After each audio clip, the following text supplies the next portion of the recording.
So hi again.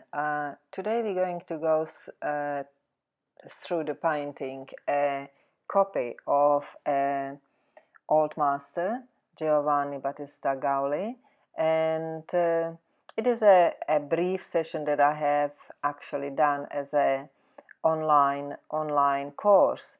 So I'm going to go quickly through it. You can see my drawing, and I do always grid my drawing. If I want to be correct and precise, I will do the gridding. Now here you see my selection of the paints. You can take a note of that I'm using primary colors plus some other colors like a light red and alizarin crimson as well in a later stage. We're going to go through a process of mixing.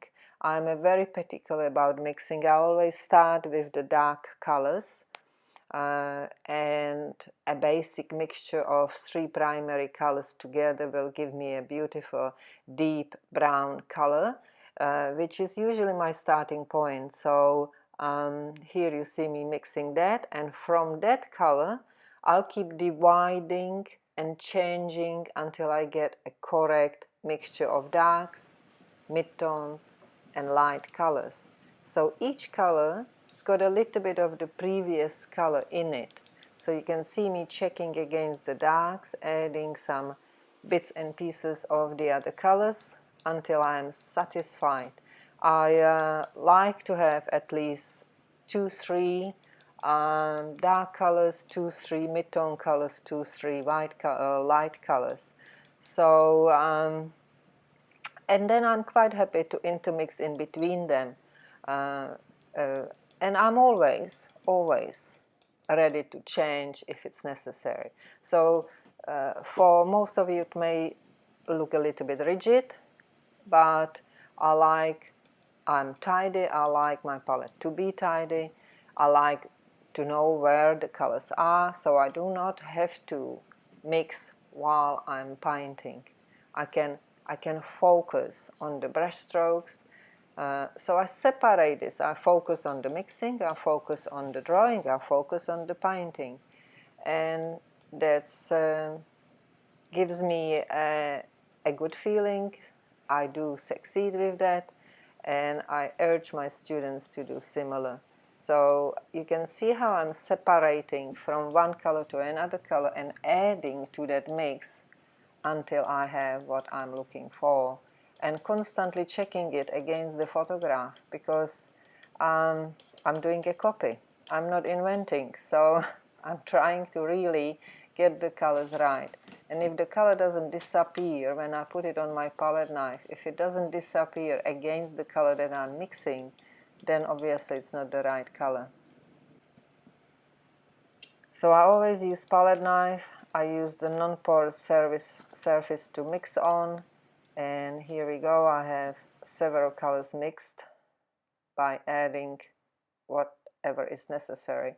So here I have a little bit of a lean medium in that lid of a jar, and I also use the flat brushes for the first initial solid marking. So here we go. I'm starting with the section in the eyes using a small flat square brush. So it's a bright soft brush. I'm starting with the dark colors, as you can see, placing them without blending anything. So I'm using with just one color at the moment. I support my hand with the mole stick, and it's pretty straightforward, just filling up the dark spaces without any blending. There is nothing to blend. I'm just using one color at the moment. So, but when I start using the second color, I still will just place the color next to this color without blending. So we're gonna go through a few minutes of this, and you will see me using all those mixed colors one after another. I will never jump from the dark color to the light color. It will go in succession from the dark, then the next one, until I reach the light colors. And I'll try not to mix it at this stage, just placing the color, and therefore I'm using that flat brush because it's if I use filberts, they are more likely to mix colors together. So flats kind of keep it a little bit more impressionistic, but I will be softening this later on while it is still wet.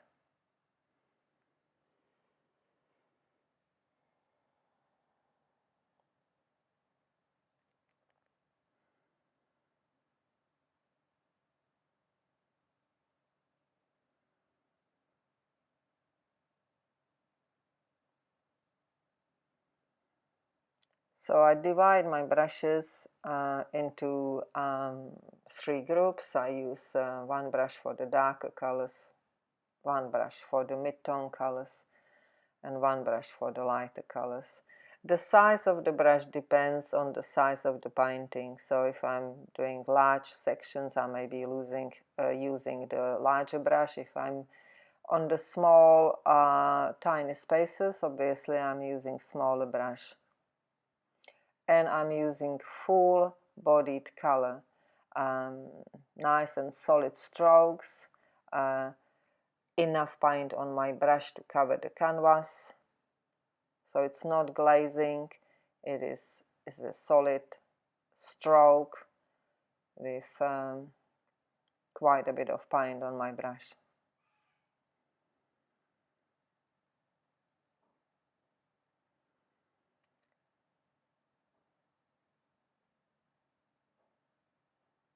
This session is all in one, so everything's wet into wet. Till the end, it is one session, one sitting.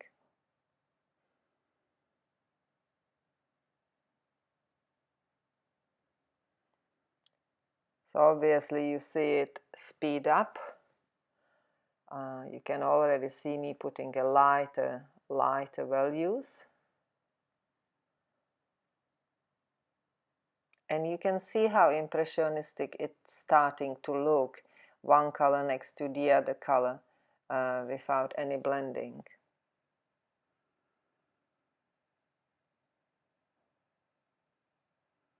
So it is important that you do place the colors in the right spaces. I believe in every part of the painting to be done as best as possible, not thinking I'm going to fix it in the next layer. Try to be as precise as possible from the beginning. Try to be as accurate as you can be. So here you can see the colors that I have been using, the brushes that I have been using, and here you see all those colors together, one next to each other without blending yet. So here are 3 brushes that I'm going, and the cloth, or 4 brushes actually, that I'm going to use for softening. So they are filberts and they are all very soft brushes. And I'll start blending the 2 dark colors adjacent to each other. So I'll try not to move from dark to the light, because you would drag one color into another color and you would get a muddy feeling. So 2 adjacent colors together. So it's 2 dark colors, or the dark and the mid-tone color. Then I will be blending the edges between the mid-tone color and a lighter mid-tone colors. And the last, I will go into blending edges between the light mid-tone and a light color.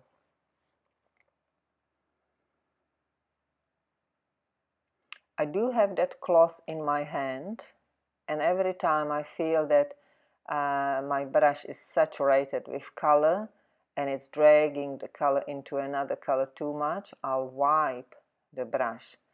So here you see me using larger brush and mixing the lighter mid-tone and the lighter color together. So it's always step by step.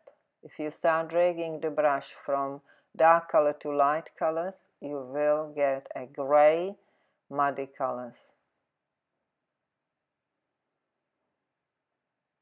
keep wiping the brush into the cloth if you feel that you're picking up the other color or the color that you don't want to blend. So you keep the brush dry and clean.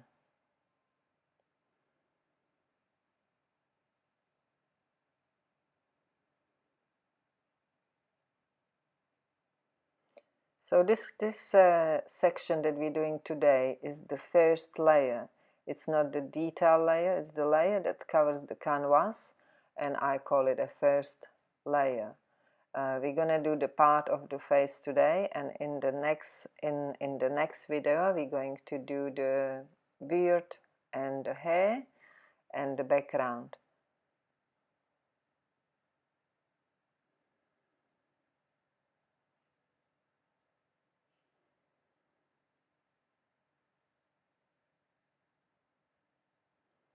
You cannot avoid a little bit of a dragging some colors into each other too much, and it may become a little bit dull and a little bit muddied in some places, but you will have a second layer. When this dries, there will be a second layer that will bring the colors back, the brightness and a rich darks and a rich lights. So just the patience with these things, and keep going, doing the best you can. Keep cleaning your brush into the cloth when you're doing that.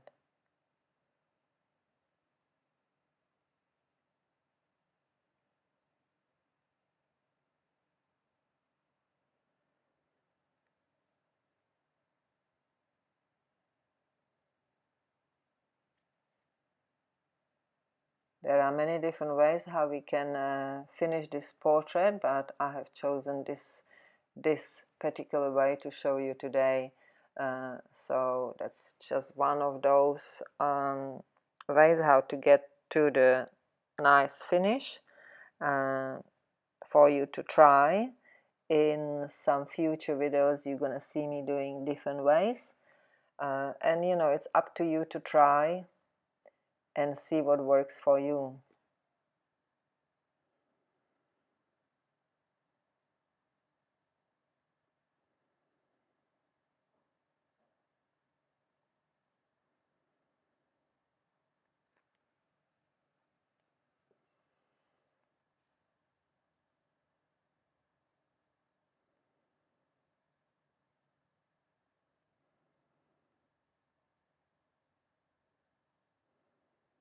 Every single technique that we're going to be doing together takes some skill. So here you can see the finished first layer blended, and here you also see me checking if I have everything in the right place.